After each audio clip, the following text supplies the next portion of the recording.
L'information de la population est le nœud, est le cœur du conflit qui nous réunit aujourd'hui. Parce que l'information jaillit sur les règles de prescription, jaillit sur l'information du public et jaillit ensuite sur le consentement libre et éclairé. Alors, des documents officiels, on peut affirmer sans difficulté aucune qu'en décembre 2020, le jour où la campagne de vaccination a été lancée, que la preuve n'a pas été apportée d'une quelconque efficacité sur les formes graves, sur la transmission virale. Et on a oublié de dire aux gens aussi que l'essai clinique était toujours en cours et qu'on était face à un produit expérimental. Il s'agit bien d'un pari biologique. Ça ne me cause pas de problème. Mais est-ce que la population a été informée? Malgré l'insuffisance ou l'absence, je dis bien l'absence, et Madame la sénatrice vient de le dire à propos des enfants, malgré l'insuffisance ou l'absence des données, on a injecté des populations chez lesquelles on n'avait pas assez de données, et cela émane des documents officiels, encore une fois. Les plus de 75 ans, les immunodéprimés, et je répondrai aux responsables de la task force vaccination tout à l'heure, les femmes enceintes, les femmes qui allaitent, et bien sûr les enfants. Alors je rappelle que la pharmacovigilance, je parle aussi, Monsieur le Président, en ma qualité de juriste, titulaire d'une licence de droit et d'un master de droit de la santé à Rennes et de l'HSP. Donc je suis aussi également juriste en droit de la santé. Et je convoque. Et je suis responsable aussi de la pharmacovigilance depuis 20 ans, au centre hospitalier de Cholet. Alors, le 21 avril 2021, on reçoit un mail de la DGS Urgent qui nous demande de prescrire 3 doses, on peut aller jusqu'à 3 doses, chez les immunodéprimés et chez les personnes qui ont des traitements immunosuppresseurs.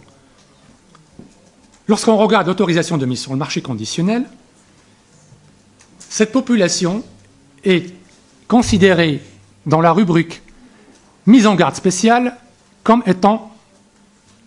Enfin, on n'a pas de données chez cette population et cela figure dans une rubrique mise en garde spéciale de l'autorisation de mise sur le marché. Cela s'appelle du mésusage au titre du Code santé publique, c'est-à-dire ce sont des comportements intentionnels, nous sommes bien dans les infractions intentionnelles, inappropriées qui s'écartent du cadre défini par l'autorisation de mise sur le marché. L'urgence ne justifie pas tout. Vous avez opposé ce principe à des traitements comme l'hydroxychloroquine, pourtant ce sont des vieux traitements, et je ne conteste pas cela. Je conteste le fait qu'on ait 2 poids 2 mesures pour des vieilles molécules. On oppose et on exige légitimement des preuves de qualité pour des vaccins sans même demander l'autorisation à la population concernée s'ils sont d'accord pour s'injecter et faire partie d'un pari biologique. Alors, l'information est un droit. C'est un droit. L'information est un droit pour toute personne. Le paternalisme médical est révolu depuis au moins la loi Kouchner. Donc, quand j'entends le professeur Fischer nous dire « on a injecté telle population », ben, j'ai envie de vous dire « est-ce que vous leur avez demandé leur avis ?» Les autorités ad hoc, notamment l'Agence européenne du médicament, attendaient des preuves complémentaires avec ce vaccin qui concernait non seulement le bénéfice et le risque, mais également ce qui est inédit pour un pharmacien comme moi, concernant la composition de ces vaccins.